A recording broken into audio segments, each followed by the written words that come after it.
Donc voilà, moi je suis responsable de l'unité de nutrition au CHU à Limoges et puis je suis aussi coordonnateur du centre spécialisé de l'obésité du Limousin et j'interviens sur le centre Esquirol, sur la structure de prise en charge des troubles des conduites alimentaires aussi avec Madame Soyer qui a abordé avant la thématique. Donc juste en complément, pour moi, troubles des conduites alimentaires avant la chirurgie, dans tous les cas c'est une contre-indication temporaire, il faut que ce soit traité avant, sinon, c'est ce que j'ai dit à certains patients, et on en a eu quelques-uns régulièrement là, on va guérir l'obésité par l'anorexie mentale. Je ne suis pas sûr que ce soit la meilleure solution. Hein. Alors, notre comportement alimentaire, il a 3 fonctions. Hein. Vous le savez, on a déjà une fonction énergétique, c'est pour nous faire vivre. On mange pour alimenter la chaudière. Hein. Voilà, c'est exactement le même principe. Hein. Donc nutritionnel, c'est notre fonction biologique pour vivre. Et puis, il y a d'autres aspects, l'aspect hédonique, côté plaisir, qui est un point extrêmement important, affectif, émotionnel, et tout l'aspect symbolique qu'on a tous, chacun, en fonction de notre culture, de notre religion, de nos affects, etc. Donc là, c'est psychologique, relationnel, culturel, religieux, et finalement, tout cet ensemble va permettre de participer à l'équilibre, l'homéostasie interne et externe pour notre corps et puis la relation avec les autres. Hein. On va voir un petit peu, mais les troubles des conduites alimentaires, ça coupe de tout ça. Hein. Il n'y a plus l'aspect énergétique, l'aspect plaisir, c'est une souffrance, et l'aspect symbolique, manger avec les autres, c'est l'enfer. Donc tout ça, l'objectif, c'est vraiment notre bien-être physique, psychologique, social, le bio, psycho, social, voilà, c'est exactement ça. Et c'est la santé, finalement. Alors, la construction de notre comportement alimentaire, c'est dès le plus jeune âge. Ça, c'est dès qu'on est, probablement même des fois un petit peu avant, influencé par beaucoup de choses, les sensations alimentaires, la faim, le rassasiement, la satiété, tout ça, c'est juste les sensations. Le bébé, il naît, il va pleurer, il aura faim, il peut pleurer parce qu'il n'aura pas faim aussi. Alors si on entend le bébé qui pleure à chaque fois qu'on le nourrit, c'est pas obligatoirement un signal de faim. Mais donc ça, c'est tout le travail d'éducation à faire auprès des parents. L'aspect affectif, bien sûr, que ce soit négatif et positif, et la société.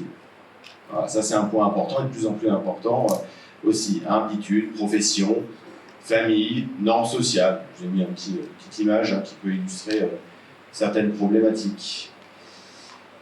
Alors le fonctionnement, on ne va pas rentrer, vous inquiétez pas, je ne vais pas vous faire de la neurobiologie, c'est pas le but. Il y a 2 systèmes qui permettent de gérer notre comportement alimentaire. Il y a d'un côté un système inné, on est avec, c'est un système juste métabolique qui va recevoir, c'est le cerveau qui va recevoir des signaux, et c'est un interrupteur, j'ai faim, j'ai pas faim, on-off. Voilà. Ça, c'est simple, ce serait simple si c'était comme ça, d'accord ? C'est pas si simple que ça. C'est un deuxième système qui est un système acquis qui va se travailler petit à petit au fil des années. Ça, c'est le système plutôt hédonique, c'est la voie de la récompense, le système de la récompense, dopaminergique au niveau du cerveau. Même système qui rentre dans les addictions, et c'est sous l'influence de l'apprentissage petit à petit.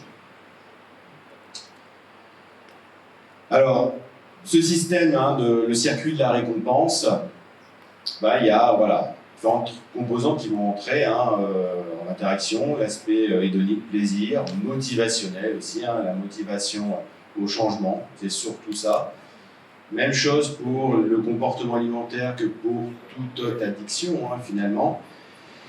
On arrêtera de fumer quand on arrivera à avoir des leviers pour arrêter de fumer. Donc c'est la même chose pour modifier son comportement alimentaire.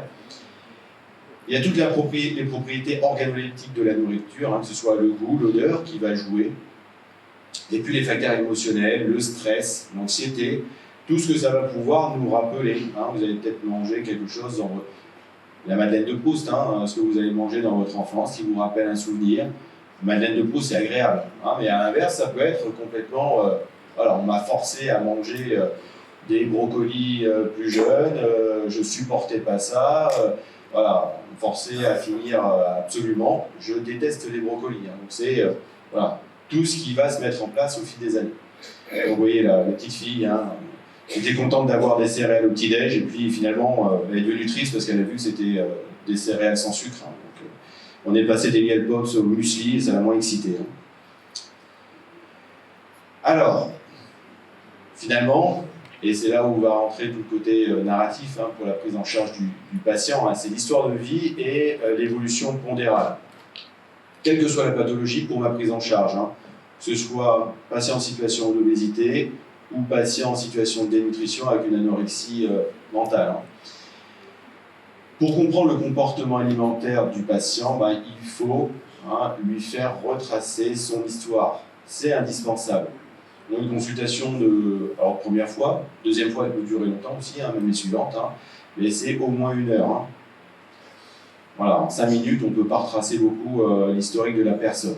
Et si on ne creuse pas, creuser la première fois c'est compliqué, hein, mais petit à petit, on verra qu'on arrivera à un moment donné, malheureusement, à la suite de la prise en charge, quelle qu'elle soit, à des soucis.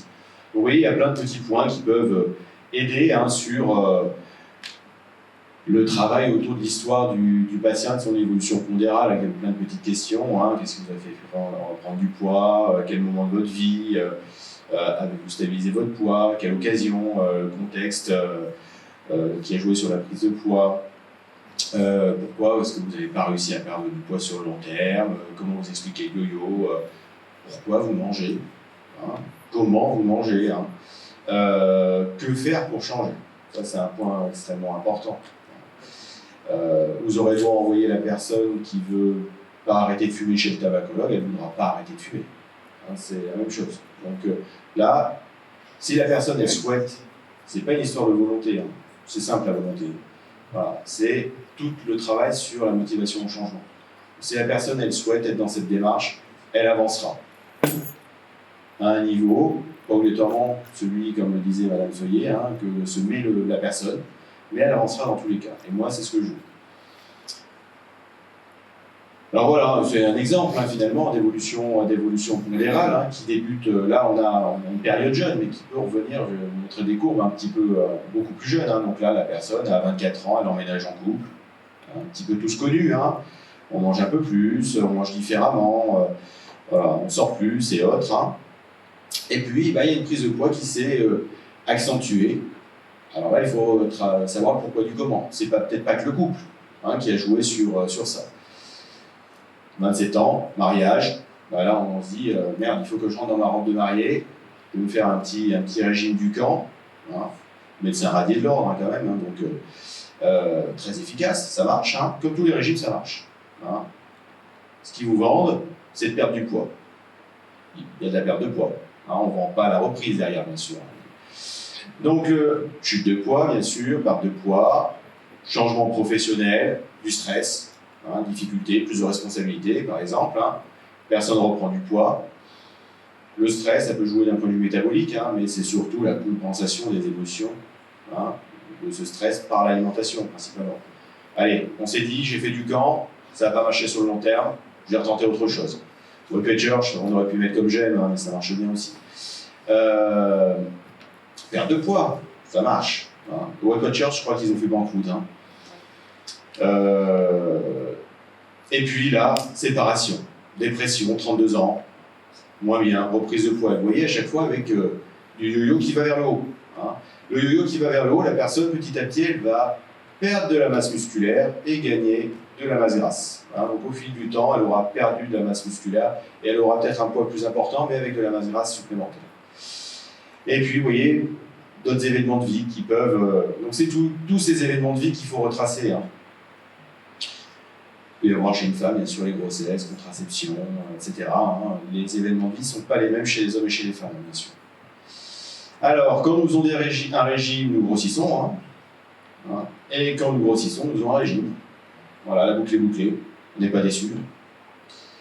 Donc on oublie le mot régime. Ça, moi, c'est un terme que je déteste plus profondément de moi-même. Hein. Alors, le cercle vicieux de la restriction commence par quelque chose. Il commence par, au tout début, hein, là-haut, hein, la préoccupation focalisée sur le poids et l'apparence physique. La personne, quel que soit son état nutritionnel, ça peut être en excès de poids, mais ça peut être dans une zone normale, comme ça que débute assez souvent, des fois, l'anorexie mentale. Quelqu'un qui n'a pas de problème de poids. mais qui a une préoccupation, qui se sent mal dans son corps, dans son apparence physique. Parce que si, parce que ça, parce que la famille, parce que les autres au lycée ou autre. Et donc on va enclencher un petit régime. On va se restreindre un petit peu sur, en général, plutôt les choses qu'on aime et qu'on considère comme ce qui joue sur le poids.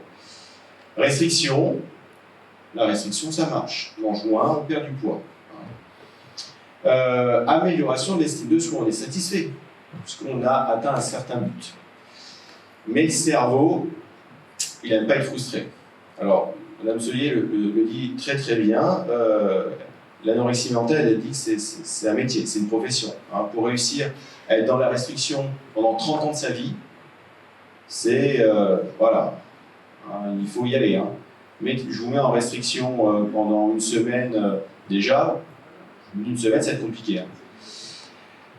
La frustration, et puis là, il peut alors avoir une bascule sur des compulsions, boulimie, mais tout simplement du grignotage, où on va remanger, parce qu'on a faim, bien sûr, parce qu'on a trop réduit nos apports, compulsion alimentaire, on reprend du poids, avec du bonus. Tout ce qui est régime restrictif, le corps, il ne sait pas que dehors, c'est pas la guerre. Le corps, il peut se dire, j'ai pas à manger parce que c'est pas à disposition. Et là, on lui refournit de l'alimentation. Donc, lui, il va vouloir récupérer en plus. Donc, il va se refaire un petit bonus pour éviter l'épisode de guerre suivante. Et puis, on a repris du poids, et encore plus. Donc, son estime de soi, qui au départ était pas bonne, elle est encore moins bonne. Et donc, on va enchaîner. Et puis, etc., etc. Donc, voilà, vous voyez, le petit chien, tout le poids qu'il perd, le problème, c'est surtout qu'il le retrouve toujours. Alors, vous voyez, en histoire de vie plus précoce, voilà, sur des courbes pédiatriques, il faut se poser la question.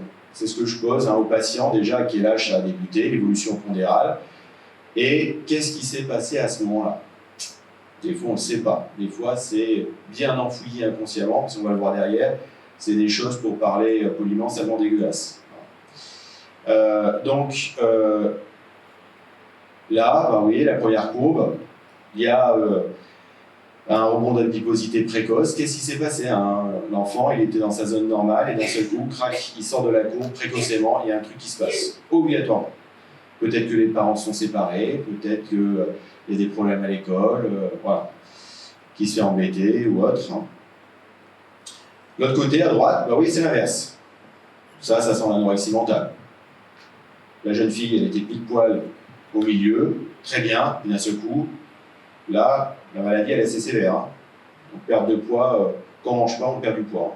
Vous voyez, très très efficace, elle bascule dans des nutritions sévères. Donc, il s'est passé quelque chose à ce moment-là. Pourquoi à ce moment-là, il y a eu cette restriction? Et de l'autre côté, pourquoi il y a eu cette augmentation? Dans tous les cas, le point commun, c'est que ça a permis de gérer les émotions. La modification du comportement alimentaire a permis de gérer les émotions.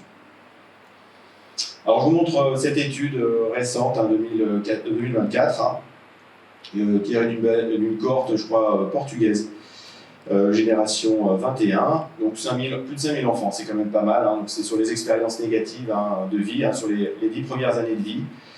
Vous voyez, en expérience négative, vous avez les abus, sexuels ou pas, maltraitance, problèmes scolaires, décès, maladies graves, changement de vie, dysfonctionnement au sein du foyer. Et ils ont regardé, en fonction du type d'abus, le comportement, finalement, les patterns alimentaires des enfants. Et donc, alimentation équilibrée, alimentation, donc consommation faible, plutôt donc apport diminué, alimentation à densité énergétique élevée, le snack, un grignotage, et puis consommation un petit peu intermédiaire. Là où ça fait peur, c'est que il y a au moins 96% des enfants qui ont eu au moins un événement traumatisant. C'est pas obligatoirement une agression sexuelle, heureusement. Ça peut être un décès dans la famille, c'est peut-être la grand-mère qui est décédée. Voilà, ça c'est un événement traumatisant. On en a 27% qui en ont eu 6 quand même. Donc dans le tas, il y a quand même des choses beaucoup plus sévères. Un enfant qui a eu 4 à 5 événements traumatisants, lui, il est plus à risque de suivre un modèle alimentaire type dans son énergie. Donc ça augmente à 140% son risque d'avoir ce type d'alimentation. Encore plus s'il a eu 6 événements. Par contre, quand il y a un événement type abus, là, on est à 28% de risque augmenté d'avoir une consommation faible de la restriction alimentaire. Donc juste un petit point sur les troubles des conduites alimentaires, hein, ou du comportement alimentaire. Hein, c'est des syndromes comportementaux associés à des perturbations psychologiques et à des facteurs physiques. Ça, c'est la classification internationale des maladies. C'est des maladies psychiques à conséquences somatiques importantes. Pour résumer, c'est ce que je dis aux patients, hein, et c'est absolument pas péjoratif, psychosomatique. C'est le psychisme qui va impacter le corps. Hein. C'est des conduites pathologiques, c'est toujours pathologique hein, dans tous les cas. Il y a une modification de la quantité, de la qualité. Vous avez des conséquences qui seront toujours néfastes pour la personne, hein, d'un point de vue physique et psychologique. Ce n'est pas normal, d'accord ? Et ça témoigne toujours d'une souffrance. La question est de savoir d'où vient cette souffrance. Je vous ai mis hein, voilà, les troubles actuels qu'on a dans la classification du DSM-5. Hein, donc, les trois en foncé, c'est les troubles typiques. L'anorexie mentale, hein, on a la restriction alimentaire et une perte de poids. Une dysmorphophobie, son image corporelle qui n'est pas la bonne. Hein, la boulimie nerveuse, on a des crises compulsives et on va les compenser. Vomissements, laxatifs, hyperactivité physique, etc., etc. Et l'hyperphagie boulimique, hein, le binge eating disorder, où là on a des crises compulsives comme la boulimie nerveuse, mais sans compensation. Donc là on va plutôt prendre du poids. Puis il y a d'autres troubles, je ne vais pas rentrer dans les détails. Juste quelques chiffres. On part du principe, bien sûr, que les troubles des conduites alimentaires, c'est une maladie psychiatrique. La schizophrénie, c'est 1% en termes de prévalence. Hein. Les troubles des conduites alimentaires, pour ceux qui sont diagnostiqués, c'est 10%. Et on n'est pas dans le même ratio. Donc, c'est des troubles qui sont, on a à peu près la moitié hein, des patients qui ne sont pas dépistés. 8% chez les femmes, 2% chez les hommes. Et vous voyez, principalement, hein, ce qui arrive en plus fréquent, c'est le BED, hein, l'hyperphagie boulimique. Si on ne le recherche pas chez les patients en situation d'obésité, si on ne creuse pas, si on se dit la personne en situation d'obésité elle est obèse parce qu'elle bouffe trop et qu'elle ne bouge pas, ça c'est l'aspect stigmatisation bien sûr, et qu'on ne creuse pas derrière parce que finalement la personne elle a vécu un événement traumatique aussi bien qu'un autre trouble. Voilà. Donc heureusement, toutes les personnes en situation d'obésité n'ont pas une hyperphagie boulimique. Hein. Alors pour conclure, c'est indispensable de comprendre le comportement alimentaire du patient, comme je vous disais, et lui faire retracer son histoire. Et ce n'est pas en 5 minutes qu'on pourra le faire, d'où l'importance, et vous allez voir, du suivi et de la prise en charge psychologique. Il y a la frise chronologique qui peut aider, il y a toute la biographie. On a demandé la biographie dernièrement à un patient en hospitalisation, je crois qu'il a fait 70 pages de bio, de faire un bouquin. Grosse bio, hein. Alors c'est pour identifier finalement les modificateurs. Qu'est-ce qui a modifié mon comportement alimentaire? Qu'est-ce qui s'est passé? Comme je vous l'ai dit, des fois c'est enfoui. Quand on creuse, il faut être armé derrière. Si la personne en consultation elle vous balance, mon grand-père m'a agressé sexuellement quand j'avais tel âge, derrière il faut savoir quoi faire. Hein. Si vous ne savez pas l'accompagner, vous allez être mal vous aussi. Hein. Et puis pour avoir bien sûr les leviers d'action aussi en face. Alors, on n'a aucun traitement chirurgical et médicamenteux qui traitera un événement de vie traumatique. Ça, c'est la réalité. La chirurgie, les analogues, ça va bien sûr traiter l'évolution pondérale du patient. Mais si on ne traite pas en amont toute cette approche, comme je vous l'ai dit, on a une patiente actuellement qui est passée sous les radars. Elle avait une hyperphagie boulimique. Elle est passée au radar des tests psycho pour les conduites alimentaires, de l'évaluation, etc. Maintenant, elle a une très belle anorexie mentale. Hein. Donc, elle a sa chirurgie bariatrique plus son anorexie mentale. Et les deux, ça ne va pas ensemble quand même. Le seul traitement vraiment efficace, c'est la prise en charge psychothérapeutique. Et ça demande du temps. Moi, un patient avec trouble des conduites alimentaires, initialement, je lui ai dit, il n'y aura pas de chirurgie. Moi, c'est simple. Voilà. On va travailler. C'est pour ça qu'ils peuvent gruger un petit peu. Hein. Voilà. Et si ça va mieux, bien sûr, on accompagnera la personne dans cette démarche et puis on l'aidera derrière. Alors, il y a plein d'approches, hein, le MDR, la thérapie cognitivo-comportementale, thérapie familiale et autres. Alors, j'ai remis la phrase qui était sur le site d'Ambroise Paré et qui me semble tout à fait appropriée. Hein, guérir parfois, on essaye, de notre côté en tout cas, soulager souvent, je pense que je le fais, j'essaye. Écouter toujours, ça c'est indispensable. Hein, voilà. Si on laisse pas le temps de parole au patient pour son histoire de vie, tout ce que je vous ai dit avant, il vaut mieux pas le voir. Je vous remercie pour votre attention et juste un petit point, voilà, pour vous sensibiliser. Il y a une journée mondiale sur les troubles des conduites alimentaires qui est menée par la FFAB, Fédération Française Anorexie Boulimie, mais qui s'occupe de tous les troubles des conduites alimentaires. Je vous ai remis aussi le centre aux ressources, recours et de coordination TCA qui est coordonné par Madame Soyer. Et puis n'hésitez pas à aller sur le site de la FFAB qui reste l'association de référence sur les troubles des conduites alimentaires. Merci. Merci beaucoup.